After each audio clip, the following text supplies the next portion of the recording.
L'émergence, un mot qui revient souvent dans les slogans politiques, mais qui couvre un objectif indispensable pour les pays africains, tels que la Côte d'Ivoire ou le Gabon. Pour le professeur Ténin Touré Diabaté, l'émergence et le développement durable doivent rester deux notions indissociables. Pour arriver au développement durable, je crois que le passage obligé, c'est d'être émergent. Ce qui renforce le terme émergence, c'est qu'il y a des pays qui ont fait leur preuve dans l'émergence. C'est-à-dire les BRICS que vous connaissez, Brésil, Russie, Inde, Afrique du Sud, etc. Donc voilà un peu l'histoire de l'émergence, liée aussi aux réalités propres au niveau du développement.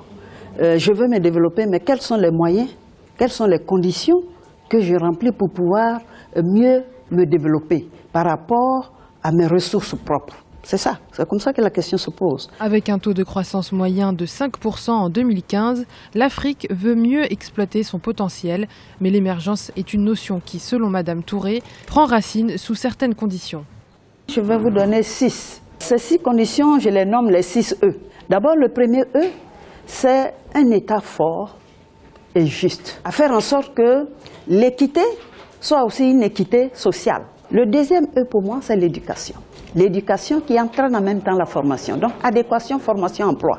Le troisième E, c'est l'entreprise, l'entrepreneuriat. Vous voyez que le deuxième entraîne le troisième. Parce que si vous n'avez pas un programme précis pour la formation professionnelle, il sera difficile pour vous de faire la promotion de l'esprit d'entreprise. Quatrième E, les exportations. Ensuite, vous avez le cinquième E, c'est l'épargne. Et le sixième E pour moi, c'est l'éveil des consciences. Pour moi, l'éveil des consciences, c'est vraiment le goût au patriotisme. La professeure ivoirienne Ténin Touré Diabaté a travaillé sur la conférence internationale sur l'émergence de l'Afrique qui s'est tenue du 18 au 20 mars à Abidjan.